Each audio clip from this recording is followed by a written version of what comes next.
יברכך אדוני וישמרך.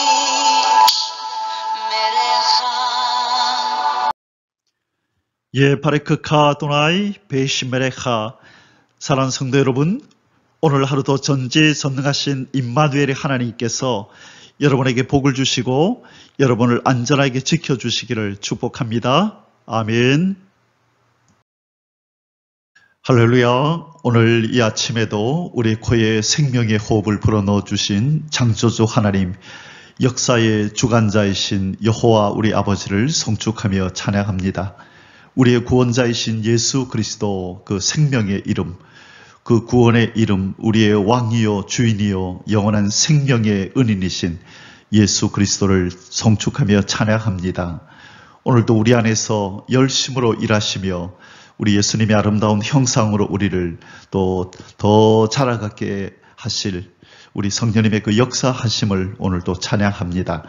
1일 8구 성경 장별 강의 317번째 시간입니다. 오늘은 열왕기하 4장 말씀을 함께 공부하도록 하겠습니다. 오늘 제목의 말씀은 이적을 통해 백성들을 돕는 엘리사 선지자라는 제목입니다. 지금 이제 4장부터 8장까지 계속해서 엘리사의 이 기적이 계속됩니다. 이 하나님은 엘리사를 통해서 자기 백성들의 문제들을 해결해 주시는데요. 이 특별히 4가지 사건이 오늘 4장에 등장합니다. 이 선지자의 죽은 생도의 아내가 이 빚에 쪼들리자 기름이 넘치게 하시는 기적을 행하시고, 또 수넴에 사는 이 자식이 없는 여인에게 아들을 잉태케 하시는 또 이러한 기적도 행하시면서 하나님께서 자기 백성을 돌보시는 장면이 나옵니다. 이 엘리사 선지자는 인간을 창조하시고 이 세상을 주관하시는 하나님의 능력을 힘입어 이 죽은 생명을 소생시키고 인간의 기본적인 욕구를 할 수 있는 이 자기 백성의, 하나님 백성의 의식주 문제를 해결해 주시는 장면이 오늘 등장합니다. 이러한 이적 속에서 주의 백성들, 자기 백성들을 늘 생각하고 돌보시는 하나님의 지극한 사랑을 우리는 오늘도 엿보게 됩니다. 비록 이스라엘 백성, 북이스라엘 백성은 이 바알을 섬기는 왕으로 인하여서 이 하나님을 온전히 섬기는 그런 영적 분위기가 되지 못했지만, 그러나 하나님께서는 그럼에도 불구하고 자기 백성된 그 이스라엘 백성들을 돌보시고 사랑하는 장면이 오늘 나타나는 것입니다. 오늘 이 사건들의 배경은 남쪽 이스라엘, 남유다의 왕은 4대 왕 여호사밧 왕 때이고요. 북이스라엘의 왕은 9대 왕 여호람 왕 때에 일어난 사건들입니다. 자, 지금 이 요람, 북이스라엘의 9대 왕이죠. 9대 왕인 요람과 남유다의 이 4대 왕, 로보암, 아비야, 아사, 여호사밧 4대 왕이었던 여호사밧 가운데 서로 친분이 있어서 아주 잘 지냈다고 말씀드렸습니다. 자, 이때에 일어난 사건들입니다. 1장에서 8장까지는 이 엘리사 선지자의 초기 주요 사역에 대해서 다루고 있다고 말씀드렸는데요. 오늘 특별히 4장에서 4개의 아주 주요한 사건이 등장합니다. 얼마나 하나님께서 자기 백성을 돌보시고 사랑하시는지 그것을 엿볼 수 있는 사건들입니다. 오늘 사건도 북이스라엘, 어제처럼 북이스라엘에서 북이스라엘을 배경으로 한 사건입니다. 오늘 4가지 주요 사건이 나타난다 그랬죠. 첫 번째가 이 엘리사 선지자가 가부의 그릇에 기름을 가득 채워줘서 그 가정에 필요를 채워줬던 것, 그 사건이 일어나고요. 두 번째 사건은 수넴 여인에게, 무자했던 수넴 여인에게 이 아이가 생기도록 기적을 베풀고 또 그 아이가 죽은 아이를 살려주는 그런 역사를 행합니다. 그리고 세 번째는 이 독이 들어있던 국에서 그 독을 제거하는 그런 기적을 행하고요. 그 다음에 네 번째가 이 적은 양의 빵을 가지고 많은 사람들을 먹이는, 그래서 오병이어를 행하셨던 예수 그리스도의 어떤 그 기적을 예표하는 사건을 오늘 행하게 됩니다. 자, 이 도표를 통해서 우리가 앞에서 어떤 내용을 배웠는지를 여러분이 필요하시면 참고하시면 되고, 또 앞으로 우리가 배우게 될 이 장들 속에서 어떤 내용들을 또 배우게 될 것인지 또한 참고하시면 좋겠습니다. 오늘 열왕기하 4장의 대표 구절은, 주제 구절은 13절로 정했습니다. 엘리사가 자기 사환에게 이르되 너는 그에게 이르라. 네가 이같이 우리를 위하여 세심한 배려를 하는도다. 내가 너를 위하여 무엇을 하랴? 왕에게나 사령관에게 무슨 구할 것이 있느냐 하니, 여인이 이르되 나는 내 백성 중에 거주하나이다 하니라. 자, 이 엘리사가 이 사마리아와 이스라엘 등지를 여행할 때마다 이 수넴 지역에 들리는 일이 있었습니다. 그때에 이 한 여인, 바로 오늘 본문에 등장하는 이 수넴 여인이 이 영적 분별력과 어떤 신앙적인 열심이 있었던 이 여인이 남편의 동의하에 이 엘리사 선지자와 그 사환을 이렇게 선대하며 호의를 베풀게 됩니다. 거처를 마련해 주고요, 이렇게 필요한 것들을 공급해 주는 장면이 나옵니다. 이에 감동을 받은 엘리사가 이 가정에 무엇인가를 이렇게 도와줘야 되겠다고 생각을 하는 장면입니다. 나중에 본문 공부할 때 자세히 공부하겠습니다만, 오늘 이 부분에서는 이것이 하나님의 마음이다라는 것을 배우게 됩니다. 먼저 그의 나라와 그의 의를 구하니 하나님께서 그 백성의 필요를 채워주시고자 하는 그 마음을 갖는 것, 바로 그 영적인 원리입니다. 이 수넴 여인이 하나님의 종인 줄 알고 이 엘리사 선지자를 선대할 때에 엘리사 선지자도 이 가정의 필요를 채워줘야 되겠다고, 무엇이 필요한가라고 묻는 장면이 나옵니다. 이것이 바로 마태복음 6장 33절에서 예수님께서 친히 가르쳐 주신 영적 원리, 너희는 먼저 그의 나라와 그의 의를 구하라. 그리하면 이 모든 것을 너희에게 더하시리라 라는 그 말씀이 그 말씀의 원리를 담고 있는 그런 구절이라 생각이 듭니다. 우리도 하나님의 나라와 의를 위하여 먼저 생각하고 살아갈 때 우리의 필요를 하나님이 채워주실 줄 믿습니다. 아멘. 오늘 열왕기하 4장의 소주제들은 아래와 같습니다. 첫 번째 1절에서 7절까지는요, 선지생도 미망인의 집을 경제적 위기에서 구한 엘리사의 이적. 자, 선지생도, 일찍 남편을 잃은 이 선지생도 미망인의 이 집에 경제적인 어려움이 찾아왔는데 이것을 어떻게 타개하도록 이렇게 도와주었는지, 오늘 그 내용이 첫 번째 주제로 나오고요. 그 다음에 두 번째 주제는 8절에서 17절에 엘리사를 공개한 수넴 여인의 등남 이적. 자, 이 좀 전에 주제 구절에서 살펴보았던 수넴 여인에게 아들이 탄생하도록 이적을 베푸는 장면입니다. 그리고 세 번째 주제는요, 18절에서 37절에 수넴 여인의 외아들의 급사와 엘리사에 의한 소생 이적.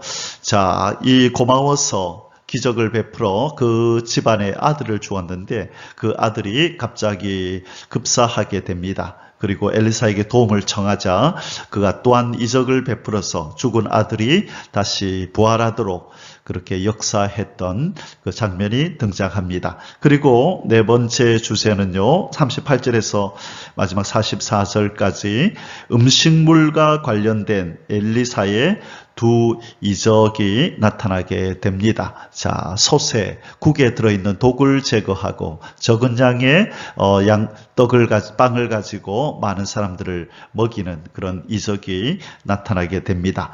그래서 크게 네 가지 기적이라고 하는 것은 것은 선지생도 미망인의 집을 구원한 것, 경제적으로 도와준 것, 그리고 수넴 여인의 집에 아들을 주고 아들이 낳게 하고, 그 다음에 그가 급사했을 때 부활시킨 사건, 그 다음에 음식물과 관련된 두 이적. 그래서 이렇게 네 가지 사건이 오늘 열왕기 4장에 등장하게 됩니다. 자, 이제 본론으로 들어가겠습니다. 첫 번째 소주제입니다. 선지생도 미망인의 집을 경제적 위기에서 구한 엘리사의 이적. 1절에서 7절까지입니다. 1번, 한 선지생도의 미망인의 집이 경제적 위기에 처함. 1절입니다. 선지자의 제자들의 아내 중에 한 여인이 엘리사에게 부르짖어 이르되, 당신의 종 나의 남편이 이미 죽었는데 당신의 종이 여호와를 경외한 줄은 당신이 아시는 바니이다. 이제 빚준 사람이 와서 나의 두 아이를 데려가 그의 종을 삼고자 하나이다 하니. 자, 이 여인의 남편은 바로 이 엘리사의 제자였다. 그렇게 표현을 하고 있습니다. 그래서 이 선지 학교에서 이 하나님께서 주신 사명을 가지고 이스라엘 백성을 하나님을 잘 섬기는 백성으로 만드는 일에 그렇게 쓰임받기 위해서 이렇게 이 일에 종사하였던 사람이었습니다. 자, 그런데 당연히 그 남편이 이제 죽고 나니까 이 집안에 어려움이 찾아올 수밖에 없었었죠.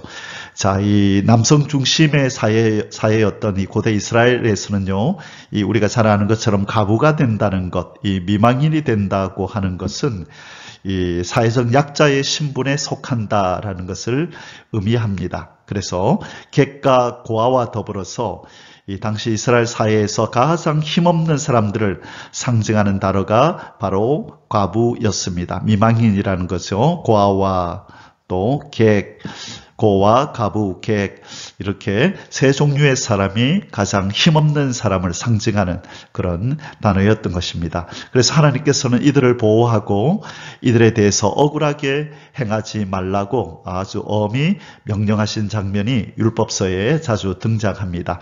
그 가운데서도 이 과부는 이 가정을 지켜줄 남편이 없기 때문에 경제적 어려움에 처할 뿐만 아니라 이제 여러 가지 법적 제도로부터 아주 도외시되는 그런 일이 자주 일어났습니다. 이러한 가부들을 보호하기 위해서 이스라엘에는 약간의 규정이 있었죠. 그 중에 하나가 이 추수 후에 이 남은 이 이삭들을 주울 수 있도록 허락해 주어라. 누구에게요? 가부에게. 그래서 신명기 우리가 이미 공부했던 내용인데요. 24장 19절에서 22절에 보면 이들은 추수 후에 남은 이삭들을 자연스럽게 주워 가도록 허락하라고 얘기를 하고요. 그 다음에 레인과 더불어 제3년의 11조, 제3년의 11조의 일부를 이 가부들에게 나누어 주라라고 또한 율법에서 기록하고 있습니다. 신명기 16장 12절에서 이 법을 말씀하고 있는데요. 하지만 이런 법이 있었음에도 불구하고 여전히 이 이스라엘 사회에서 가부가 된다는 것은 경제적 어려움과 이 법적 지위를 보장받지 못하는 사회적인 약자의 대표적인 신분이다. 우리는 그렇게 이해를 하면 되겠습니다. 자, 그래서 지금 이 가부가 아마 빚이 많이 졌었던 모양이에요. 그래서 이 채주가 이 빚을 갚지 아니하면 네 두 아이를 데리고 가겠다라고 참 이렇게 말을 하는 아주 어려움 속에 속한 지금 이 여인이 엘리사를 찾아와서 도움을 요청하고 있습니다.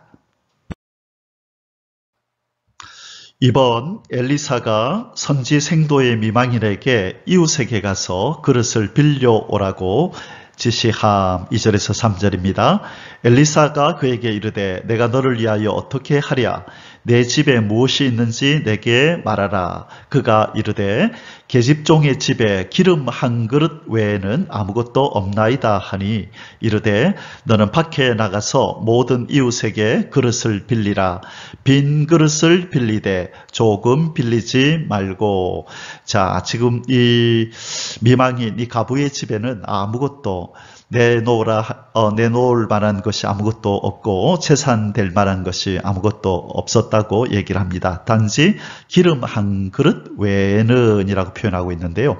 이때 이 기름이라고 하는 것은요, 당시 기름이라고 하는 것은 먼저 음식을 만들 때 쓰는 어떤 음식을 만드는 재료로 사용을 하기도 했고요. 또는 약으로 사용을 하기도 하고요. 또 몸을 씻을 때 어떤 일종의 향품으로 몸을 씻을 때 향품의 용도로 사용을 하기도 하고요. 또 죽은 자를 장사할 때에 이 시신에 바르는 이 시체에다가 그것을 바르는 용도로 기름을 사용하기도 했습니다. 지금 이 본문에서 이 선지생도의 미망인이 갖고 있는 기름은 어떤 용도의 것이었는지는 모르지만 아마 이 음식과 향품으로 사용하였던 이때 이 기름이라는 것은 주로 이 올리브 기름이었을 거라고 다들 그렇게 보고 있습니다. 올리브 기름은 바로 음식과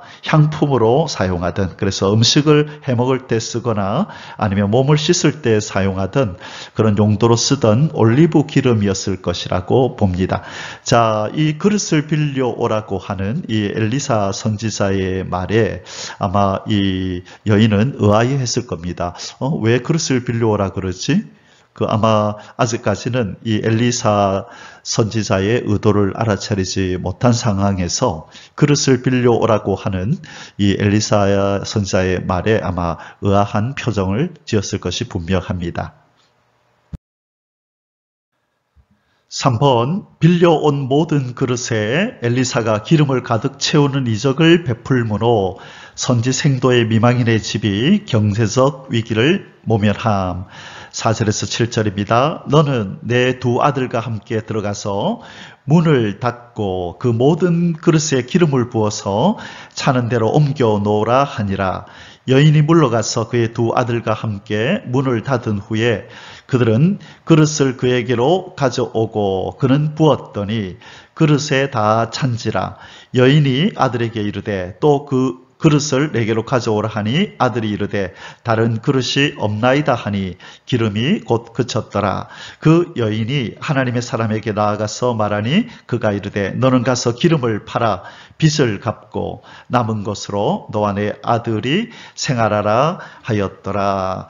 아멘. 자, 하나님의 백성의 이 경제적 궁핍함을 채워주시는 이런 하나님의 자비로우신 손길이 나타나고 있습니다.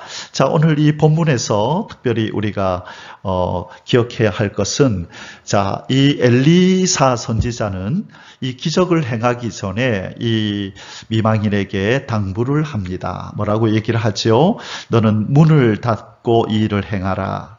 그래서 이 여인이 물러가서 문을 닫은 후에 바로 이 기적적인 이 행동을 이렇게 행하죠. 이 여인은 이것이 어떤 일이 벌어질지 미처 몰랐을 것입니다. 그러나 이 앞으로 어떤 일이 벌어질지를 알고 있었던 엘리사는 바로 이 하나님으로부터 부어지는 이 기적적인 은혜의 역사가 행하여지는 이 순간에 문을 닫으라라고 강조를 합니다. 나중에 그 뒤에도 이 부분이 이제 나타나는데요.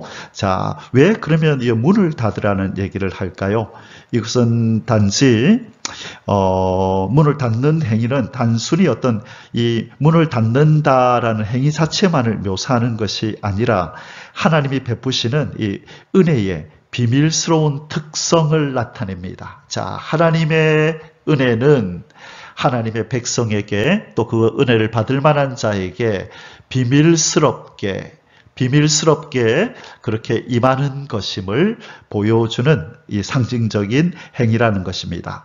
그래서 이것은 하나님의 은혜를 기다리면서 아무것도 방해받지 말라. 또 하나님의 은혜를 받을 때는 아무것도 방해하는 것이 없도록 하라라는 의미도 있습니다. 그래서 하나님으로부터 큰 하늘의 은혜를 받는데 누가 방해를 하면 안 되니까 그 방해될 만한 요소를 이렇게 막으라는 거죠. 자, 그래서 이 이야기가 나중에 이전에 이 엘리야 선지자도 이런 이야기를 했었는데요. 이 사르밧 가부에게 사르밧 가부의 죽은 아들을 살릴 때, 이 죽은 아들을 살릴 때에 이 문을 닫으라라는 이 어떤 문을 딱 닫고 외부와 차단하는 이 어떤 행위가 나타났지요. 그리고 이 엘리사가 수넴 여인의 죽은 아들, 나중에 이제 이 엘리사가 수넴 여인의 죽은 아들을 살릴 때도 이러한 행위를 또 하게 됩니다. 자, 그래서 하나님의 은혜가 임할 때는 그 은혜를 풍성히 받기 위해서 문을 닫는 행위, 즉 하나님과 나 자신의 은밀한 교제가 필요함을 보여줍니다. 자, 그래서 우리에게 주시는 영적 교훈이 뭘까요? 하나님의 은혜를 풍성히 받기 위해서는 하나님과의 은밀한 교제가 필요하다. 이것이 영적인 교제지요. 그래서 예수님께서도 마태복음 6장 6절에서 우리가 기도할 때 어떻게 하라고 말씀하셨죠? 네 골방에 들어가 문을 닫고 은밀한 중에 계신 내 아버지께 기도하라. 은밀한 중에 보시는 내 아버지께서 갚으시리라. 자, 그래서 이 문을 닫는 행위는 하나님의 은혜의 비밀스러움을 먼저 나타내고, 두 번째는 아무것도 하나님의 은혜를 받는 일에 방해가 되어서는 안 된다는 것을 나타내고, 그리고 세 번째로 우리가 이 교훈적인 의미로 받아들이자면 하나님의 은혜를 받기 위해서는 하나님과의 은밀한 교제, 은밀하고도 친밀한 교제가 있어야만 하나님의 큰 은혜를 받을 수 있다는 것을 우리가 깨닫게 되는 이 본문이라 할 수 있겠습니다. 자, 이제 두 번째 소수세를 공부하겠습니다. 이번 엘리사를 공개한 수넴 여인의 등남 이적 8절에서 17절입니다. 자, 오늘 사건이 일어난 이 수넴 여인을 만나는 이 엘리사 선지자의 이야기, 그 배경이 되는 장소가 바로 이 수넴이라는 지역, 여기입니다. 수넴이 어딘지 지도로 잠시 한번 볼까요? 우리가 잘 아는 이 갈멜산이 여기 있죠. 그래서 갈멜산에서는 이 동쪽으로 이렇게 있고요. 우리 이 갈릴리 바다에서는 이 동남쪽 쪽으로 이렇게 위치하고 있습니다. 그래서 갈멜산 그러면 떠오르는 선지자가 엘리사 선지자의 스승인 엘리야 선지자의 갈멜산의 바알 선지자들과의 대결 이야기가 떠오르죠. 그래서 지금 엘리사도 지금 이 부근에서 이렇게 사역을 하고 있는 가운데 이 수넴 지역을 자주 이렇게 지나갔던 것 같습니다. 여기에서 수넴 여인을 만나게 된 것입니다. 1번 수넴 기부인의 엘리사 공개 8절에서 10절입니다. 하루는 엘리사가 수넴에 이르렀더니 거기에 한 귀한 여인이 그를 강권하여 음식을 먹게 하였으므로 엘리사가 그곳을 지날 때마다 음식을 먹으러 그리로 들어갔더라. 여인이 그의 남편에게 이르되 항상 우리를 지나가는 이 사람은 하나님의 거룩한 사람인 줄을 내가 아노니 청하건대 우리가 그를 위하여 작은 방을 담 위에 만들고 침상과 책상과 의자와 촛대를 두사이다. 그가 우리에게 이르면 거기에 머물리이다 하였더라. 아멘. 자, 이 엘리사 선지자는요, 사마리아와 이스라엘 등지를 여행할 때마다 이렇게 수넴 지역에 들렀던 것 같습니다. 그래서 오늘 이 여인도 이 엘리사가 그곳을 지날 때마다라는 이 표현을 오늘 본문에도 그곳을 지날 때마다라고 하는 그 표현을 썼고, 이 9절에서 이 여인도 항상 우리를 지나가는 이 사람이라는 표현을 썼었죠. 자, 이 집의 주인인 이 수넴 여인은 아주 영적으로도 분별력이 있고 신앙적인 열심과 그리고 인격이 기품이 있는 아마 그런 여인이었던 것 같습니다. 자, 그래서 오늘 본문에 한 귀한 여인이라는 이런 표현이 나오잖아요. 여기서 귀한 여인이라는 말의 원어의 뜻은 큰, 존귀한, 위대한, 위대한 이런 의미가 있습니다. 그리고 또 부유한 이런 뜻을 가지고 있는데요. 그래서 이 여인은 어떤 경제적으로도 부했을 뿐만 아니라 인품도 아주 훌륭했던 그런 여인이었음을 성경이 원문이 히브리어 원어에서 그렇게 나타내고 있습니다. 자, 그래서 이 여인은 바로 이 남편과 의논을 해서 자기가 생각하기에 하나님의 거룩한 사람인 바로 이 선지자, 그래서 이 여인은 하나님을 경외한 여인이었다라고 우리가 그렇게 생각할 수 있죠. 왜냐하면 바로 하나님의 선지자를 하나님의 거룩한 사람으로 알아차리고 이러한 호의를 베풀었잖아요. 그래서 자, 이제 이 호의를 베푸는데 어떻게 베풀었다고 얘기하죠? 방을 하나 만들었대요. 이 담 위에다가, 원래는 없었는데 특별히 방을 만들고 또 그곳에 필요한 침상, 또 침대와 책상과 의자와 그리고 밝힐 수 있는 촛대를 그렇게 두었다. 아마 또 음식도 필요하면 공개를 했을 것으로 봅니다. 자, 이렇게 이 엘리사 선지자는 이 수냄 여인의 따뜻한 정성을 받았습니다. 그리고 나서 이제 이 엘리사 선지자는 이 여인에게 이제 고마움을 표시하는 장면이 조금 있다 이제 나타나게 될 것입니다. 자, 우리 한 가지만 더 살펴볼까요? 여기 보니까 8절에 이 귀한 여인이 그를 강건하여, 자, 여기서 강건하다라고 표현된 이 원어의 뜻은 이 굳게 매다, 달라붙다, 이런 뜻을 가지고 있는 원어입니다. 자, 그러면 이것이 무슨 뜻이죠? 이 여인이 자발적인 의지로 엘리사 선지자에게 계속해서 강하게 붙잡고 청하였다는 것입니다. 우리 집에서 머무르시라고, 우리가 당신을 위하여 방을 준비하고 거처할 수 있도록 준비할 테니 우리 집에서 머무십시오라고 아주 강하게 붙잡고 청하였다는 것을 보여줍니다. 자, 이런 수냄 여인의 행동은 이 나그네에게 음식을 대접하고 그를 섬기는 이 고대 셈족의 간습에서 나온 것으로서 이 아브라함도 이전에 부지중에 하나님의 사자들을 접대했던 것, 바로 이러한 풍습에서 나온 거죠. 그것이 창세기 18장에 있었었죠. 18장 9절에서 1절에서 8절, 그리고 9절에서 14절에 보면 이제 14절에 보면 어떤 내용이 나오죠?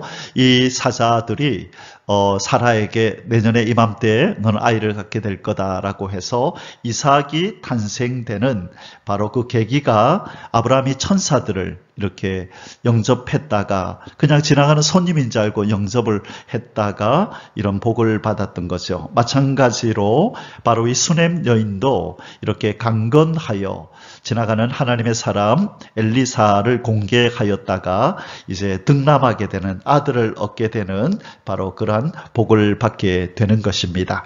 자, 그래서 우리도 이렇게 도움이 필요한 사람, 또 우리가 하나님의 주님의 이름으로 이렇게 도와줄 수 있는 어떤 행동을 할 때에 하나님께서는 그걸 꼭 기억하셔서 심은 대로 거두게 하시는 그 은혜를 이런저런 방법으로 그렇게 역사해 주실 줄 믿습니다. 아멘. 할렐루야. 이번 엘리사가 수냄 여인을 칭찬하며 필요한 것을 물음 11절에서 13절입니다. 하루는 엘리사가 거기에 이르러 그 방에 들어가 누웠더니 자기 사환 게하시에게 이르되 이 수냄 여인을 불러오라 하니 곧 여인을 부르매 여인이 그 앞에 선지라. 자, 지금 이 어느 날 엘리사가 이 여인이 준비해 준 방에 누웠다가 문득 이런 생각이 드는 거죠. 참 고맙다. 이 여인이 참 자기에게 베푼 이 호의가 너무나 참 감사하다라고 느껴서 이 여인에게 뭔가 보답을 해야 되겠는데 이 여인이 도대체 무엇을 필요로 할까, 그렇게 생각을 하고 이 여인을 불러오라고 사한 게하시에게 명령을 합니다. 자, 13절, 엘리사가 자기 사한에게 이르되 너는 그에게 이르라. 네가 이같이 우리를 위하여 세심한 배려를 하는도다. 내가 너를 위하여 무엇을 하랴? 왕에게나 사령관에게 무슨 구할 것이 있느냐 하니, 자, 이제 여인이 왔습니다. 그리고 묻습니다. 그리고 먼저 그 여인의 세심한 배려에 감사를 표합니다. 정말 우리에게 베푼 당신의 그 호의가 너무나 섬세하고 세심하여서 우리가 부족함이 없어. 당신 때문에 우리가 참 평안히 이렇게 지낼 수 있어라고 그의 노고를 지하했지요. 그러면서 묻습니다. 혹시 내가 너를 위하여 해줄 것이 무엇이냐, 무엇을 하랴?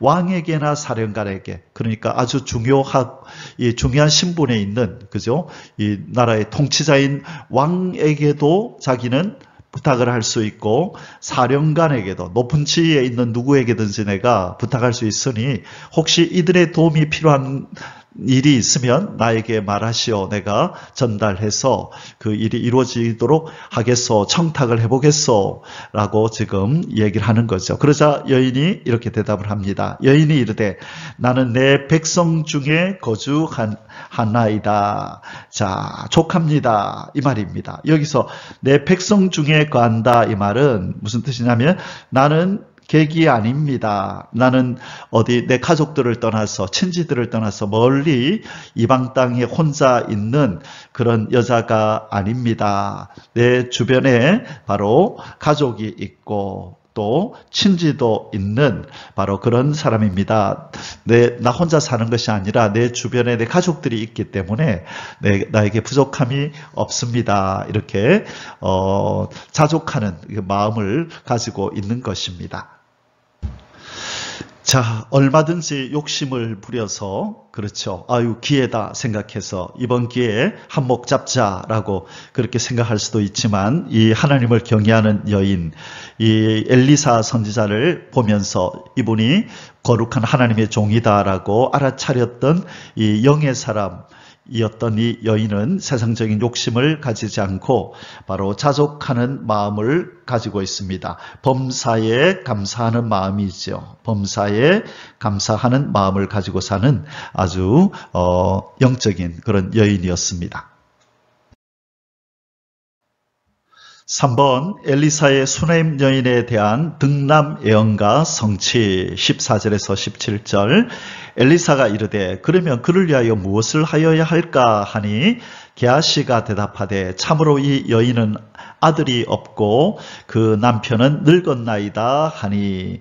자, 여인이 아무것도 필요한 것이 없습니다. 족합니다라고 해서 이제 그 여인은 물러간 모양입니다. 그래서 지금 엘리사와 게하시만 남았는데 여전히 이 엘리사 선지자는 이 여인에게 뭔가를 보답하고 싶은 마음이 강하게 들었습니다. 그래서 이제 게하시가 있는 곳에서 그렇게 얘기를 했겠죠. 자, 저 여인을 위해서 무엇을 그러면 해줘야 할까 하니 마침 이 게하시가 새로운 정보를 이제는 알려줍니다. 선지자에게 알려주지요. 그게 뭐냐면 이 여인은 아들이 없습니다. 그런데 그 남편은 늙었나이다. 꼭 이 아브라함과 사라의 그런 관계처럼 이 나이가 들어서 아들도 이제 자식을 가질 수 없는 연령대에 이르렀는데 지금까지 그 후계자가 없습니다. 자식이 없습니다라고 그렇게 엘리사에게 보고했습니다. 그러자 엘리사는 이거구나라고 이제 계제를 부르며 이제 한 가지를 또 이제 계획을 합니다. 이르되 다시 부르라 하여 부름에 여인이 문에 서니라. 엘리사가 이르되 한 해가 지나 이때쯤에 내가 아들을 안으리라 하니 여인이 이르되 아니로소이다. 내 주 하나님의 사람이여 당신의 계집종을 속이지 마옵소서 하니라. 여러분, 이 여인, 특별히 이스라엘 땅에 사는 여인이 아들이 없다고 하는 것은 이거는 수치 중에 수치였거든요. 그래서 이 성경에는 기록되지 않았지만 이 수넴 여인과 남편은 아마 자식을 얻기 위해서 오랫동안 애쓰고 수고를 하였을 것입니다. 그러나 그 모든 수고가 무산되고 이제 그 남편도 나이가 늙어서 이제 더 이상 아이를 낳을 수 없는 그런 몸의 상태가 되었다라고 판단하고 이제는 모든 것을 자포자기하고 내려놓은 상태였던 것 같습니다. 자, 그래서 이 여인도 체념하면서 아니로소이다. 내 주 하나님의 사람이여 당신의 계집종을 속이지 마소서. 그냥 그 농담하지 마세요. 지금으로 말하면 아유 이제 우리 이 나이에 무슨 아이요. 우리 박관 장관도 이제 나이가 많아서 이제는 그럴 상황이 아닙니다라고 얘기를 한 거죠. 자, 여인이 과연 잉태하여 한 해가 지나 이때쯤에 엘리사가 여인에게 말한 대로 아들을 낳았더라. 자, 비록 이 여인은 자기의 환경에 순응하여 그냥 자식 없이 지내도 좋다고 생각하였지만 하나님께서는 바로 이 선한 마음, 지나가는 손을 대접하는 이 배려심 깊은 이 여인의 이 가정에 귀한 아들을 선물로 주셨습니다. 먼저 그의 나라와 그의 의를 구할 때 필요를 채우시는 하나님의 손길을 보게 됩니다. 빌립보서 4장 19절에 그런 말씀이 있죠. 나의 하나님이 그리스도 예수 안에서 영광 가운데 그 풍성한 대로 너희 모든 쓸 것을 채우시리라. 너희 모든 쓸 것을 채우시리라라고 하는 하나님의 약속의 말씀이 있습니다. 자, 제가 이 말씀과 함께 이 말씀을 읽을 때마다 떠오르는 구절은 마태복음 4장 19절에 나를 따라오너라 내가 너희로 사람을 낳는 어부가 되게 하리라 하시니, 자, 여기에 사명을 맡기는 주님의 명령이 나오죠. 거기 마태복음 4장 19절.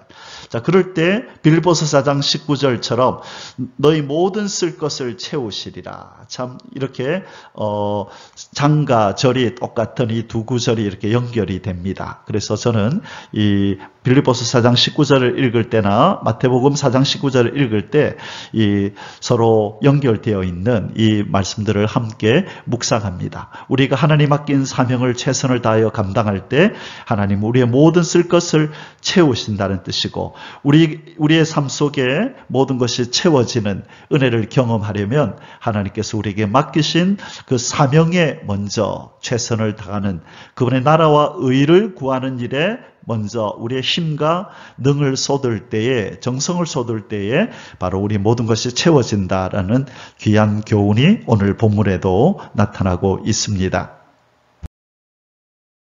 자, 우리는 이 엘리사에게 호의를 베푸는 이 수넴 여인, 그리고 이 수넴 여인의 호의에 그냥 가만히 있지 않고 그에게 은혜를 갚으려고 하는 엘리사, 그리고 또 이 두 사람의 대화 속에서 역사하고 계시는 하나님에 대해서 오늘 이 본문을 통하여 우리는 참 깨닫는 바가 많습니다.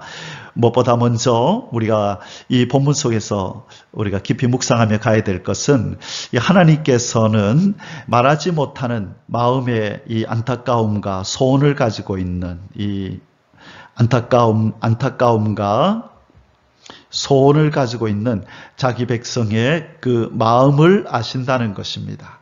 하나님은 아시죠.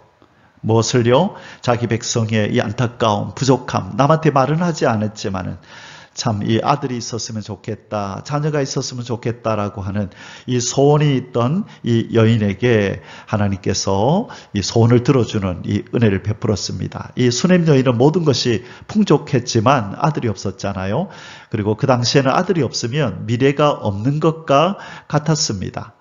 그래서 이 땅에 사는 동안에는 참 부족함이 없이 그렇게 살아가는 것 같았지만 정말 필요한 것이 없었던 이 하나님의 사람, 이 하나님을 경외했던 여인의 필요를 채워주는 이 하나님의 그 은혜를 우리는 보게 됩니다. 그리고 두 번째가 우리 바로 이 엘리사 선지자.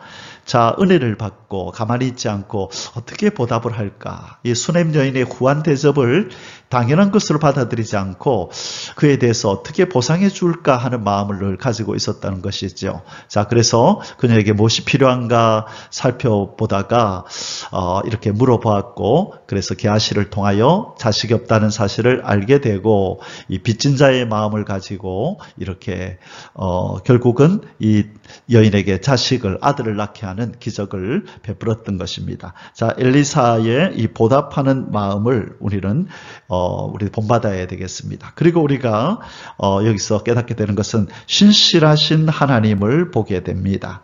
내년에 이맘때에 네가 아이를 갖게 될 거다라고 하는 꼭 사라에게 말씀하셨던 것과 동일한 그 약속을 하시고 정말로 때가 되니 엘리사가 여인에게 말한 대로 아들을 낳았더라. 여인이 과연 잉태하여 한 해가 지나 이때쯤에 하나님이 엘리사를 통하여 예언하신 그때에 정확하게 아들이 생겼죠. 하나님은 말씀하신 바를 반드시 이루시는 신실하신 하나님입니다. 하나님을 의지할 때 하나님께서는 백성된 우리를 돌보실 것입니다. 아멘. 할렐루야. 자, 이제 세 번째 소수세를 공부하겠습니다. 수넴 여인의 외아들의 급사와 엘리사에 의한 소생이죠. 18절에서 37절입니다. 1번 수넴 여인의 외아들의 갑작스런 죽음 18절에서 21절입니다. 그 아이가 자라매 하루는 추수꾼들에게 나가서 그의 아버지에게 이르렀더니 그의 아버지에게 이르되 내 머리야 내 머리야 하는지라 그의 아버지가 사환에게 말하여 그의 어머니에게로 데려가라 하매 곧 어머니에게로 데려갔더니 낮까지 어머니의 무릎에 앉아 있다가 죽은지라 그의 어머니가 올라가서 아들을 하나님의 사람의 침상 위에 두고 문을 닫고 나와 자, 엘리야의 예언대로 이 수넴 여인은 1년 뒤에 등남하였습니다. 그리고 이제 이 아이가 자라서 이 부모의 사랑 속에서 무럭무럭 자라다가 어느 날 이 아버지가 지금 일하고 있는 이 주수꾼들에게 주수하는 곳에 나간 것 같습니다. 그래서 이 아버지를 만나러 갔는데 갑자기 급작스럽게 머리가 아파서 뒹굴더니만 이제 머리가 아파서 고통스러워하니까 이 아버지가 그 일하는 일꾼에게 빨리 이 아이를 자기 아내에게 어머니에게 데려가라고 얘기를 합니다. 그래서 이 사환이 이 종이 이 아이를 어머니에게로 데리고 왔는데 어머니의 무릎에 앉아 있다가 곧 이어 죽게 됩니다. 그래서 이 어머니 수넴 여인은 이 죽은 아이를 이 엘리사의 침상 위에다 두고 문을 닫고 나와서 이제 엘리야를 찾아가서 이 사실을 알리기로 그렇게 결심을 합니다. 이번 죽은 아들의 소생을 위한 수넴 여인의 엘리사를 향한 출발. 자, 22절에서 24절에요. 이 아들이 죽자 이 여인은 이 아들이 생기게 해 주었던 이 이적을 행하였던 이 엘리사를 찾아가기로 결심하고 남편에게 부탁을 합니다. 22절입니다. 그 남편을 불러 이르되 청하건대 사환 한 명과 나귀 한 마리를 내게로 보내소서. 내가 하나님의 사람에게 달려갔다가 돌아오리다 하니 그 남편이 이르되 초하루도 아니요 안식일도 아니거늘 그대가 오늘 어찌하여 그에게 나가고자 하느냐 하는지라. 여인이 이르되 평안을 비나이다 하니라. 이에 나귀의 안장을 지우고 자기 사환에게 이르되 몰고 가라. 내가 말하지 아니하거든 나를 위하여 달려가기를 멈추지 말라 하고.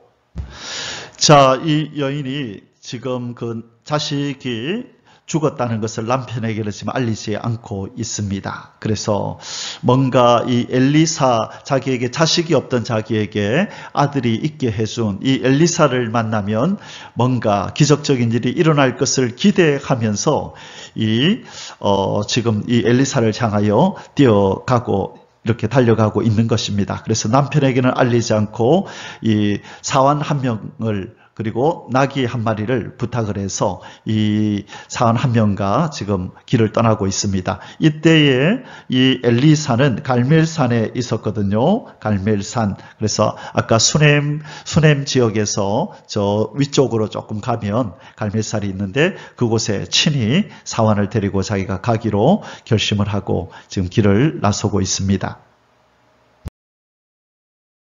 자, 어려움을 당한 이 수넴 여인이 엘리사를 향하여 달려가는 이 모습 속에 갑자기 이 하나님 말씀이 떠오릅니다. 시편 50편 15절에 우리가 잘 알고 있는 구절인데요. 환난 날에 나를 부르라. 내가 너를 건지리니 네가 나를 영화롭게 하리로다. 아멘. 환난 날에 나를 부르라. 주님 하나님께서 그렇게 말씀합니다. 환난을 당하거든 나를 부르라. 내가 너를 건질 것이다. 그렇게 하나님께서 약속을 하셨습니다. 그리고 잠언 18장 10절에 이런 귀한 약속의 말씀이 있습니다. 여호와의 이름은 견고한 망대라. 자, 여호와의 이름이 견고한 망대이다. 의인은 그리로 달려가서 안전함을 얻느니라. 의인은 그 이리로 달려간대요. 견고한 망대인 하나님의 이름으로 달려가서 안전함을 얻는다. 그렇게 약속하고 있습니다. 사랑하는 성도 여러분, 우리가 환난의 때에 하나님을 부르고 우리가 환난의 때에 견고한 망대이신 여호와의 이름으로 달려가면 하나님께서 건지시고 또 우리에게 안전함을 주실 줄 믿습니다. 아멘. 할렐루야. 3번 엘리사를 향한 수넴 여인의 슬픔 토로 25절에서 28절입니다. 드디어 갈멜산으로 가서 하나님의 사람에게로 나아가니라. 하나님의 사람이 멀리서 그를 보고 자기 사한 게하시에게 이르되 저기 수넴 여인이 있도다. 너는 달려가서 그를 맞아 이르기를 너는 평안하냐? 내 남편이 평안하냐? 아이가 평안하냐? 하라 하였더니 여인이 대답하되 평안하다 하고 산에 이르러 하나님의 사람에게 나아가서 그 발을 아는지라. 게하시가 가까이 와서 그를 물리치고자 하매 하나님의 사람이 이르되 가만두라. 그의 영혼이 괴로워하지만은 여호와께서 내게 숨기시고 이르지 아니하셨도다 하니라. 여인이 이르되 내가 내 주께 아들을 구하더이까? 나를 속이지 말라고 내가 말하지 아니하더이까 하니. 자, 이 본문에서 우리가 먼저 생각해 볼 것은 이 여인이 이 엘리사가 갈멜산에 있다는 것을 어떻게 알았을까라는 것입니다. 아들의 목숨을 잃은 이 수넴 여인이 엘리사가 어디에 머물고 있는지 지금 정확하게 알고 있다는 것은 이 엘리사가 자신이 어디에 기거할 것인지 이 수넴 여인의 집을 떠나면서 이미 알려주었다는 것을 우리가 알 수가 있습니다. 이것은 이 엘리사 선지자가 이 수넴 여인과 또 이 남편 그리고 이 아이, 이 여인의 가정을 얼마나 각별하게 생각하고 또 엘리사와 그들의 가정이 얼마나 긴밀한 관계에 있었는지를 이렇게 보여주는 것이라 할 수가 있습니다. 자, 이 지금 갈멜산 하면 아까도 말씀드렸지만 이 갈멜산은 이 열왕기상 18장에서 이 엘리야 선지자가 바알 선지자들과 싸워 승리를 이루었던 곳이잖아요. 바로 이곳은 종교적인 이 성지였습니다. 그래서 이스라엘 백성에게 종교적인 성지이고 그 다음에 성경에 보면 성경에서 아름다운 곳이다 이런 표현을 씁니다. 아름다운 곳이다라고 아가서 7장 5절에 그렇게 기록을 하고 있습니다. 그리고 비옥한 곳, 아주 비옥한 땅이다라고 표현할 때 바로 이 갈멜산 이 주변을 얘기를 한다는 것입니다. 이사야 35장 2절에 또 몇 군데에서 그렇게 얘기를 하고 있습니다. 그래서 지금 이 엘리사는 바로 이곳에서 거처를 하고 있었던 것입니다. 자, 두 번째로 생각할 것은 이 수넴 여인이 엘리사의 발을 안았다라고 하는데요. 왜 하필 이렇게 발을 안았을까요? 이 이스라엘에서 상대의 발을 안거나 그 앞에 무릎을 꿇는 이런 행위는요, 뭔가 강력한 요구를 할 때에 하는 어떤 행동입니다. 강력한 요구를 할 때 취하는 자세였는데요. 이것을 볼 때 이 여인이 얼마나 지금 간절했는지 지금 긴박한 아주 절실한 마음의 소원을 가지고 왔는지를 알 수가 있습니다. 이는 하나밖에 없는 아들을 잃은 이런 지금 수넴 여인이 하나님의 종인 엘리사만이 이 문제를 해결할 수 있다라고 하는 이런 확신을 가지고 이런 믿음을 가지고 이런 또 슬픔을 가지고 이런 애절한 행위를 지금 하고 있음을 우리는 보게 되는 것입니다. 자, 그런데 이렇게 하자 이 게하시가 만류합니다. 제지합니다. 이 하나님의 사람에게 나가서 앉고 있는데 게하시가 가까이 와서 그를 물리치고자 하매 왜 이렇게 물리치고자 했을까요? 자, 이 같은 행동을 한 것은 이 여인이 지금 너무 무례하다라고 생각한 것입니다. 자, 너무 무례한 것 아니냐. 아무리 친하게 지내는 사이이지만 이렇게 갑자기 그 발을 안고 이렇게 하는 행동이 아주 무례한 행동이다라고 이 게하시는 판단을 해서 선지자에게 억지로 자기 요구를 강요하는 것으로 이해했던 것이죠. 그래서 이렇게 하면 하나님의 사람 엘리사의 위엄을 손상시키는 그런 행위다라고 판단해서 지금 제지하려고 했던 것입니다. 자, 그런데 하나님께서 이 엘리사는 어떻게 했죠? 자, 뭐라고 얘기하나요? 가만두라라고 얘기합니다. 가만두라. 이 수냄 여인의 돌발적 행동에 지금 당황해서 제지하려고 하는 게하시에게 엘리사가 만류합니다. 가만두어라, 가만두어라. 내버려 두어라는 뜻이죠. 뭔가 뜻이 있을 거다. 그렇게 지금 이해합니다. 자, 그런데 뒤에서 살펴보겠지만 지금 왜 이런 행동을 하는지 이 엘리사조차도 몰랐다라고 얘기를 합니다. 자, 그 부분은 뒤에 우리 본문에서 계속 살펴보도록 하겠습니다. 자, 이 본문에서 우리 한 가지를 더 생각하고 넘어가야 되는데 우리가 그냥 넘어갔네요. 예, 조금 전에 제가 뒤에서 살펴보겠다고 한 그 말씀이 바로 여기에 있었네요. 4장 27절에 자, 산에 이르러 하나님의 사람에게 나아가서 그 발을 아는지라 게하시가 가까이 와서 그를 물리치고자 하매 하나님의 사람이 이르되 가만두라. 자, 그 다음에 뭐라고 말씀하죠? 그의 영혼이 괴로워하지만은 여호와께서 내게 숨기시고 이르지 아니하셨도다 하니라. 자, 지금 이 여인이 괴로워하는 것은 내가 알겠는데 왜 이렇게 괴로워하는지 여호와 하나님께서 내게 숨기시고 이르지 아니하셨도다. 자, 여기서 우리가 알게 되는 것은 무엇입니까? 비록 선지자라 할지라도 모든 것을 아는 것은 아니다라는 것이죠. 그가 선지자라는 직분을 가지고 있기 때문에 모든 것을 신처럼 알 수 있는 것이 아니라 하나님께서 알려주지 아니하시면 그도 모른다는 것입니다. 이 여인이 왜 슬퍼하는지 우리가 일반적으로 생각할 때 선지자는 다 이미 찾아올 것도 알고 있고 무슨 일 때문에 오는지도 알고 있고 안 봐도 훤히 알 수 있었던 그런 선지자들의 모습을 많이 보았잖아요. 그런데 오늘 이 부분에서 선지자라고 모든 것을 아는 것이 아니구나. 하나님이 알려주시는 것 안에서 만 알 수 있고 하나님이 숨기시고 알리지 않으시면 알 수가 없구나라는 것을 깨닫게 됩니다. 그래서 하나님께서 굳이 말씀하지 않은 성경의 어떤 해석을 우리가 잘못해서 억지로 풀려고 하면 그것 때문에 어려움을 당하게 된다고 또한 베드로서에서 그렇게 예언하고 있는 것입니다. 자, 그래서 우리가 하나님은 선지자들에게 모든 것을 알려주시는 것이 아니고 그때 하나님이 허락하시는 것만 이 선지자는 알 수 있다. 그래서 과도하게 하나님이 숨기신 일까지 과도하게 알려고 하거나 자의대로 말하는 실수를 범해서는 안 되겠다라는 그 마음을 우리가 이 본문을 통해서 배워야겠습니다. 4번 수넴 여인의 아들 소생을 위한 엘리사의 게하시 파견 29절입니다.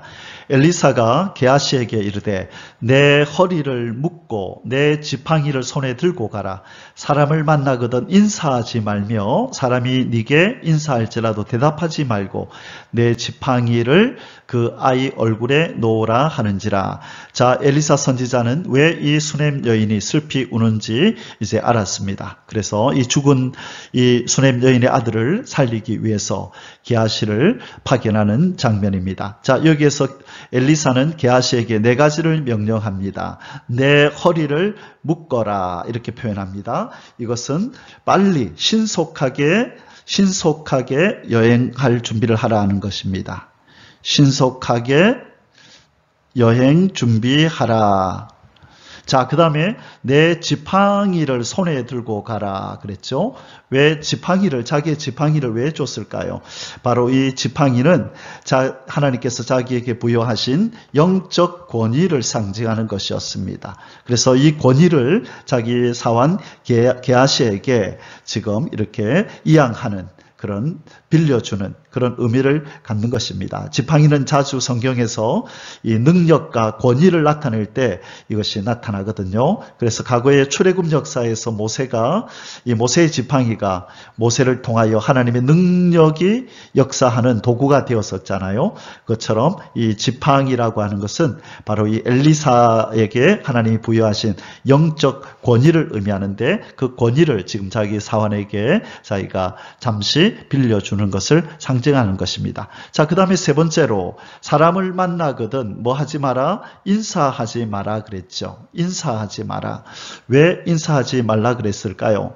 인사를 하면은요, 이것은 시간이 많이 지체되거든요. 그래서 이 이스라엘 사람들은 보통 인사하는데요. 실제로 고대에서 이스라엘이 길거리에서 지인을 만나서 인사하는데 한 10분 정도 소요가 된다고 합니다. 그래서 아주 지금 이 너무나 막중한 사명을 지금 감당하기 위해서 지금 가고 있는데 만일 아는 사람을 만나서 인사하면 한 사람 만나면 10분, 또 한 사람 만나면 10분 이렇게 해서 여러 사람을 만난다면 얼마나 지체가 되겠습니까? 이와 동일한 의미에서 예수님도 누가복음 10장 4절에서 70명의 이 제자들을 파송하시면서 바로 이 본절을 인용했습니다. 누굴 만나든지 인사하지 말고 급하게 사명을 감당하라는 이런 얘기를 하셨죠. 자, 뿐만 아니라 엘리사가 게하시에게 사람들을 만나서 인사하지 말라고 명령한 이유는 또 한 가지가 있다. 어떤 신학자들은 또 한 가지 이유를 이렇게 얘기합니다. 이 게하시는 허영심이 많아가지고 이 여행 중에 어떤 사람을 만나서 이 자기가 지금 무슨 일을 하러 가는지 이것을 발설함으로 말미암아 자기에게 뭔가 능력이 있는 것처럼 자기가 이제 죽은 자를 살리는 능력이 있는 것처럼 자랑할지도 모른다. 그래서 이것을 미연에 방지하기 위해서 이 엘리사가 이 게하시를 잘 아는 엘리사가 그래서 다른 사람에게 인사하지 못하게 했다라고 그렇게 이해합니다. 자, 그 다음에 지팡이를 그 아이의 얼굴에 놓으라라고 하는 이것은 무슨 뜻일까? 왜 지팡이를 그 아이의 얼굴에 놓으라 할까? 이것은 단지 상징적인 행위로 보는 것이 좋습니다.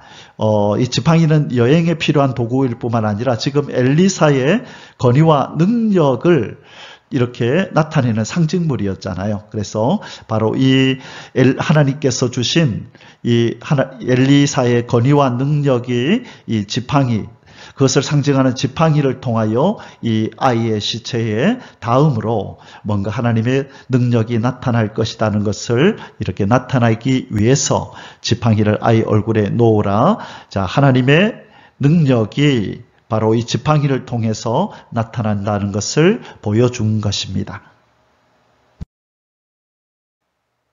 5번 수넴 여인의 간청과 엘리야의 동행 30절입니다.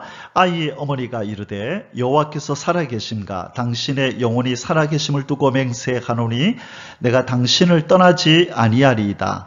엘리사가 이에 일어나 여인을 따라가니라. 자, 이것이 무슨 말입니까? 지금 게하시를 이미 파견해서 게하시는 지금 길을 떠나고 있습니다. 그런데 이 여인이 문득 지금 엘리사에게 엘리사 선지자여 당신이 가지 않으면 저도 안 가겠습니다.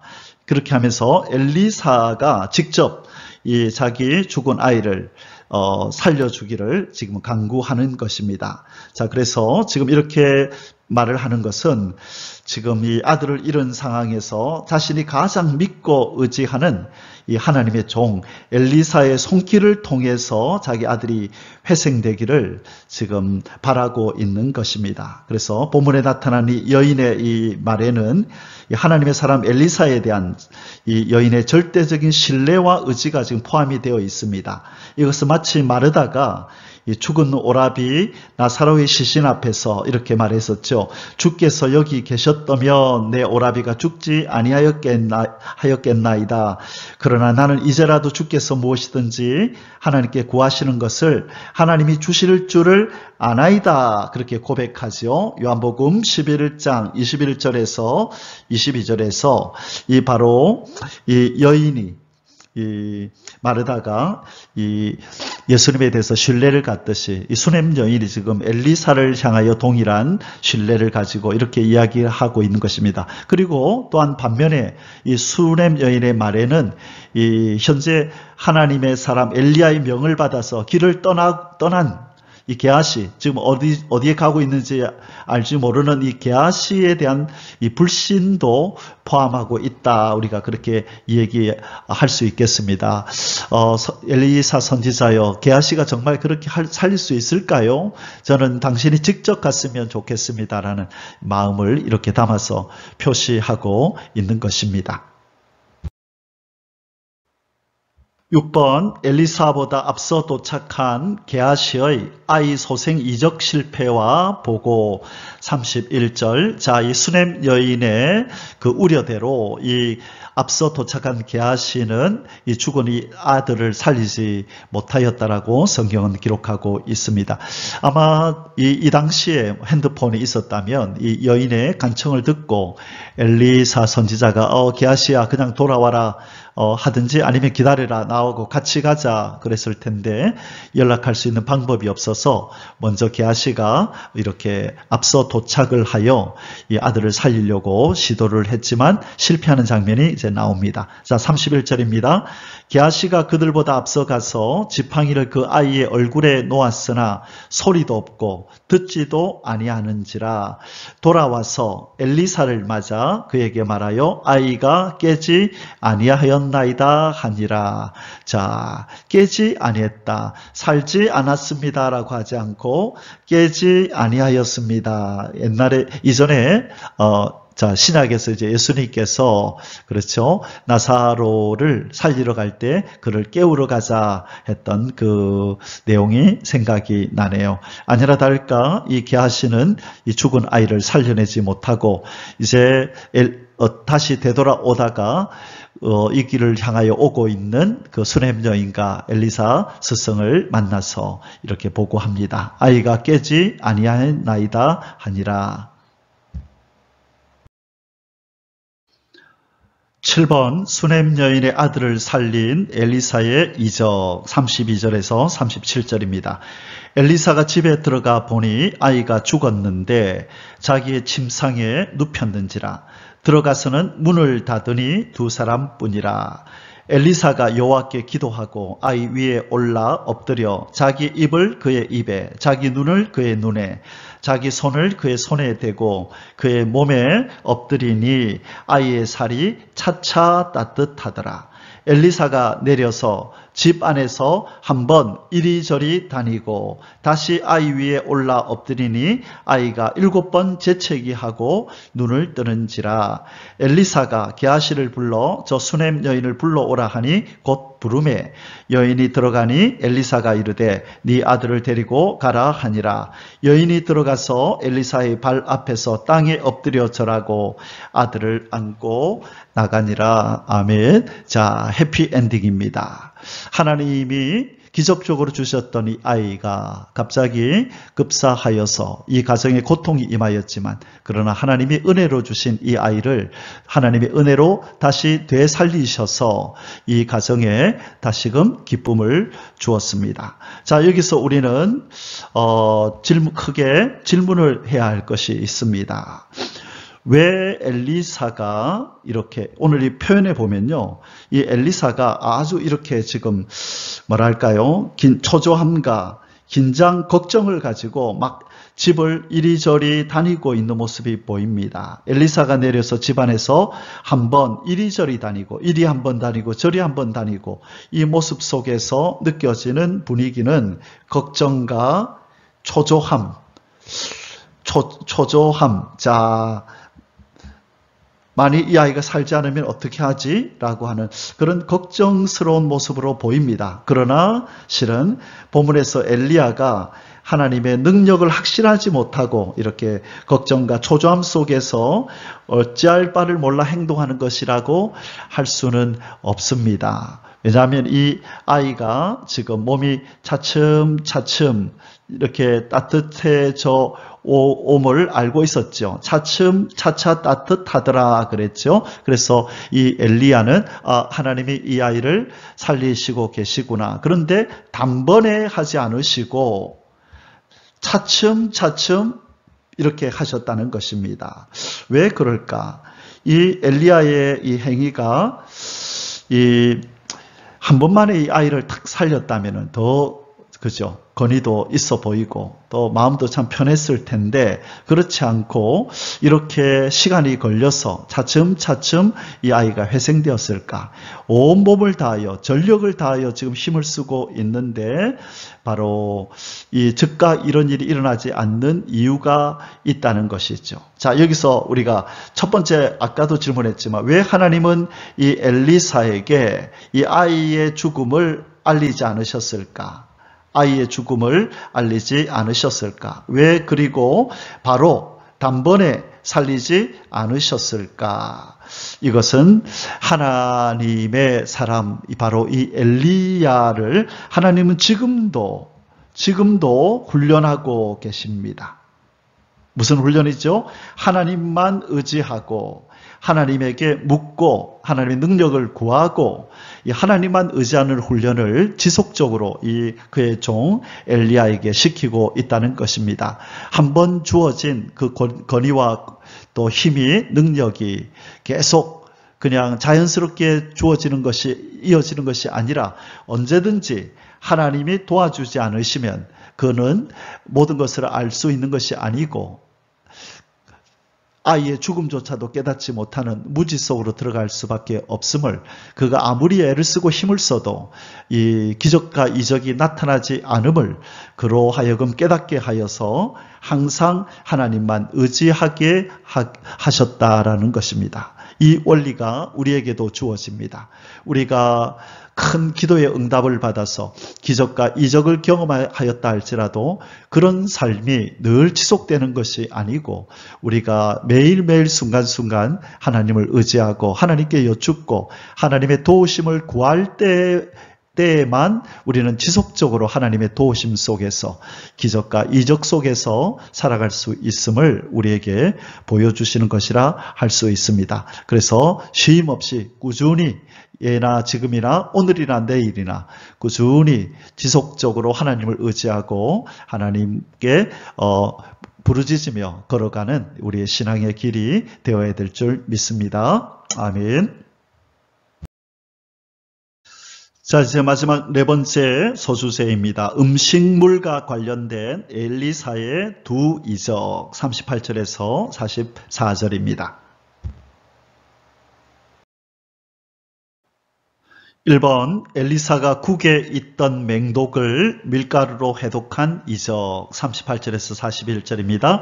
엘리사가 다시 길갈에 이르니 그 땅에 흉년이 들었는데 선지자의 제자들이 엘리사의 앞에 앉은지라 엘리사가 자기 사환에게 이르되 큰 솥을 걸고 선지자의 제자들을 위하여 국을 끓이라 하매 한 사람이 채소를 캐러 들에 나가 들포도 덩굴을 만나 그것에서 들호박을 따서 옷자락에 채워가지고 돌아와 썰어 국 끓이는 솥에 넣되 그들은 무엇인지 알지 못한지라. 이에 퍼다가 무리에게 주어 먹게 하였더니 무리가 국을 먹다가 그들이 외쳐 이르되 하나님의 사람이여 솥에 죽음의 독이 있나이다 하고 능히 먹지 못하는지라. 엘리사가 이르되 그러면 가루를 가져오라 하여 솥에 던지고 이르되 이르되 퍼다가 무리에게 주어 먹게 하라 하매 이에 속 가운데 독이 없어지니라. 아멘. 자, 엘리사는 지금 선지자의 생도들이 기거하는 길갈에 지금 도착했습니다. 그런데 그곳에 흉년이 들어서 먹을 것이 부족한 상태에 있었다고 합니다. 자, 하나님이 백성이 사는 곳에도 언제든지 이런 흉년이 들 수 있죠.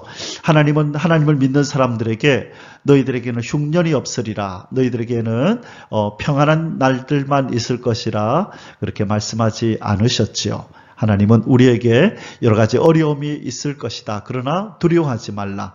내가 너와 함께 할 것이다. 건져주리라 약속하셨습니다. 그래서 어김없이 그 하나님의 약속대로 하나님의 종을 통하여 이들의 어려움을 그렇게 극복하도록 도와주시는 장면이 나타납니다.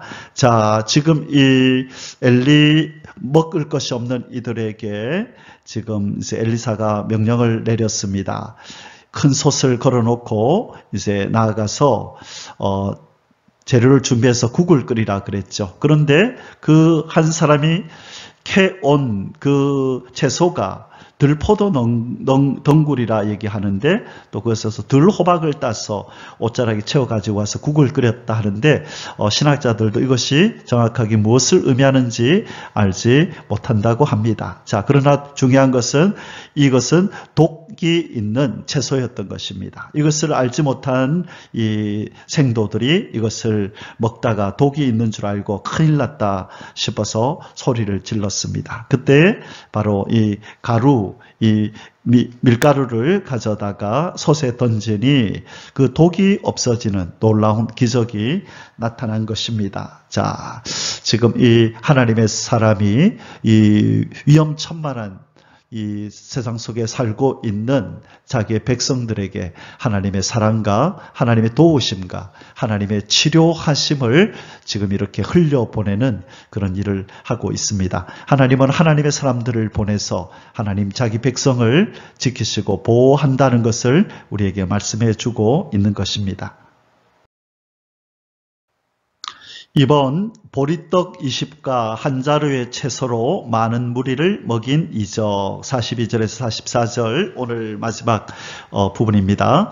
한 사람이 바알 살리사에서부터 와서 처음 만든 떡 곧 보리떡 20개와 또 자루에 담은 채소를 하나님의 사람에게 드린지라. 그가 이르되 무리에게 주어 먹게 하라. 그 사환이 이르되 내가 어찌 이것을 100명에게 주겠나이까 하나. 엘리사는 또 이르되 무리에게 주어 먹게 하라. 여호와의 말씀이 그들이 먹고 남으리라 하셨느니라. 그가 그들 앞에 주었더니 여호와께서 말씀하신 대로 먹고 남았더라. 아멘. 자, 이 오병이어의 기적, 우리가 잘 아는 오병이어의 기적이 일어났네요. 이미 구약에 5개의 떡과 2마리 물고기를 가지고 이 남자만 5,000명을 먹이고도, 남자만 있었겠습니까? 또 이 여자들도 있었을 텐데 거의 아마 10,000명 이상을 먹이고도 12강주리가 남았던 예수님의 기적을 생각하게 하는 기적입니다. 바로 이 엘리사가 이런 면에서 예수님의 모형이겠죠. 자, 지금 이 일이 어떻게 가능하느냐? 하나님은 창조의 하나님, 무에서 유를 창조하는 하나님이시기도 하지만 있는 것에서 더 있게 하시는, 유에서 유를 창조하시는 창조의 하나님이심을 바로 우리에게 보여주시는 것입니다. 우리 하나님은 없는 것에서도 있게 하신다면 조금 있는 것에서 더 많게 하는 것은 얼마나 그분에게 더 쉬운 일이겠습니까? 우리가 하나님을 창조주로 믿을 때에 하나님이 태초에 천지를 창조하셨대라고 하는 창세기 1장의 창조 기사만 믿을 것이 아니라 지금 우리가 살아가는 이 현실 속에서도 하나님은 우리의 가지고 있는 적은 것을 통하여 더 많게 하시고 있는 것에서 더 있게 하시는 기적과 이적을 언제든지 행하실 수 있는 분임을 우리는 믿고 이 창조의 하나님을 의지해야 될 줄 믿습니다. 무엇대로 그렇게 된다고요? 여호와께서 말씀하신 대로 그대로 이루어진다는 것입니다. 하나님의 말씀은 바로 창조의 능력이 있기 때문입니다. 그래서 성경을 통하여 우리에게 말씀해 주신 하나님의 약속의 말씀을 우리가 붙들고 우리에게 주어진 상황이나 환경이나 어떤 사람들의 말을 듣지 말고 하나님의 약속의 말씀만 붙들고 그 약속을 이루어 주시기를 그렇게 기도하면서 걸어 나아갈 때에 우리의 삶 속에서도 오늘 이 본문에서 우리가 본 것 같은 있는 것 가운데서 더 있게 하시는 놀라운 기적의 역사를 보게 될 줄 믿습니다. 오늘 하루 우리 하나님의 이 창조의 능력을 많이 경험하시면서 하나님을 찬송하며 살아가는 복된 하루 되시기를 주님의 이름으로 축복합니다. 아멘. 사랑하는 성도 여러분, 이제 오늘 우리 열왕기 하 4장 말씀을 공부했는데요. 이제 결론을 내릴 시간입니다. 오늘 결론은 그럼에도 불구하고의 하나님의 사랑, 그럼에도 불구하고의 우리들의 신뢰. 이렇게 제목을 한번 정해봤습니다. 그럼에도 불구하고의 하나님의 사랑. 이것이 무슨 말이죠? 이스라엘의 배도에도 불구하고 그 이스라엘 백성을 사랑하시는 하나님의 사랑이 오늘 이 엘리사 선지자를 통하여 자기 백성을 돌보시는 하나님의 이 사랑이 이 선지자의 사역을 통하여 나타남을 우리가 살펴보았습니다. 이 우리가 아는 바와 같이 저 북이스라엘은 19명의 왕이 통치를 합니다. 그런데 이 한 명도 선왕이 거기에서는 나지 않고 다 악한 왕만이 통치를 하고 있었습니다. 이 악한 왕들의 통치 밑에서 이스라엘 백성들도 이 왕들이 섬기는 우상을 섬기고 또 오직 유일하신 하나님만 바라보는 그 신앙에서 많이 멀어져 있었죠. 그럼에도 불구하고 그곳에도 또 하나님을 찾고 여호와 유일 신앙을 가지고 하나님만 바라보는 그런 사람들이 있었습니다. 하나님은 그런 이 배도의 사회 속에서도 하나님은 하나님 백성을 찾아내어서 하나님의 은혜를 지속적으로 베푸는 것을 우리는 보게 됩니다. 이 남은 자, 이긴 자, 그루터기 같은 사람, 그루터기 같은 사람, 그리고 거룩한 씨앗 같은 사람, 이런 사람들을 하나님은 찾아내어서 여전히 이들을 지키고 보호하고 하신다는 것을 보여주십니다. 우리가 로마서 5장 8절 말씀이 이 하나님의 사랑을 나타내는데요. 우리가 아직 죄인 되었을 때에 그리스도께서 우리를 위하여 죽으심으로 하나님께서 우리에게 대한 자기의 사랑을 확증하셨느니라. 지금 바알을 섬기고 하나님을 향하여 등을 돌리고 살아가는 이 많은 이스라엘 사람들 가운데서도 하나님은 이들을 향하여 사랑을 베푸시는 것을 멈추지 않고 계십니다. 기회를 주시고 돌이킬 수 있도록 이 엘리사 선지자를 보내서 돌아오라고 그렇게 사랑을 베풀며 외치시는 하나님의 모습을 보게 됩니다. 특별히 그 가운데서도 하나님을 경외하고 하나님만을 의지하는 사람들을 찾아내셔서 복을 주시고 사랑을 베푸시는 것을 우리는 보게 됩니다. 그러면 이 하나님의 사랑에 우리는 어떻게 보답하고 어떻게 반응해야 할까요? 그럼에도 불구하고 우리들은 하나님을 신뢰해드리고 범사에 감사해야 합니다. 데살로니가전서 5장 16절에서 18절에 항상 기뻐하라. 쉬지 말고 기도하라. 범사에 감사하라. 이것이 그리스도 예수 안에서 너희를 향하신 하나님의 뜻이니라. 아멘. 하나님은 우리의 죄와 우리의 허물에도 불구하고 우리를 사랑하듯이 우리는 우리의 환경이 하나님께서 우리에게 주시는 환경이 어떠하든지 간에 범사에 감사함으로 우리 하나님을 향한 신뢰, 우리 하나님을 향한 믿음을 보여야 될 줄 믿습니다. 우리가 하나님이 우리에게 베푸시는 모든 환경의 그 뒤에는 우리를 향한 하나님의 사랑의 손길이 있음을 믿고 감사하고 그렇게 기뻐하면서 살아가는 오늘 하루가 되시기를 주님의 이름으로 축복합니다. 아멘. יברכך